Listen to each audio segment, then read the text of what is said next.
Hey guys, welcome back to our channel TheBestie'sKitchen. So আজি আমি কেইবাদিনৰ পাছতো আমাৰ চেনেলত ভিডিঅ' আপলোড কৰিব ওলাইছো। নিজৰ কিছুমান পাৰ্সোনাল কামৰ বাবে ব্যস্ত থকাত আমি ভিডিঅ' আপলোড কৰিব পৰা নাছিলো। আজি আমাৰ 20টা লাঞ্চ অৰ্ডাৰ আছিল।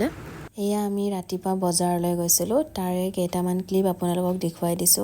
আমাক বনাবৰ বাবে যি সামগ্ৰীৰ প্ৰয়োজন হেবোৰ আমি নিজেই গৈ পোৱা লৈ আহিলো। লৈ অহাৰ পাছত আমাৰ নিজৰ কাম ষ্টাৰ্ট কৰিলো। এয়া বিলাহী কুটি থকা হৈছিল।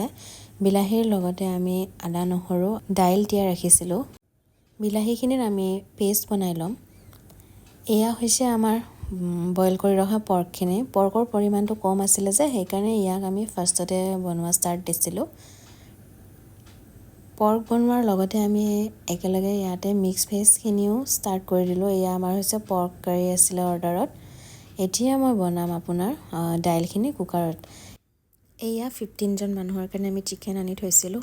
চিকেনখিনি এনেকৈ জুইতে বনোৱা হ'ল কাৰণ চিকেনৰ পৰিমাণটো অকণমান সৰহকৈ আছিলে। এয়া এটা চিকেন কাৰী ৰেডি হৈছে। এয়া আমাৰ পেকেটিং, এয়া মিক্স ভেজ।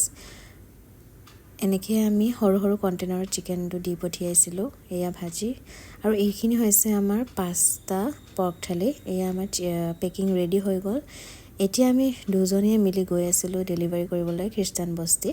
ভিডিঅ'টি ভাল লাগিলে লাইক, কমেণ্ট, শ্বেয়াৰ, ছাবস্ক্ৰাইব কৰি দিব। Till then Tata, bye bye.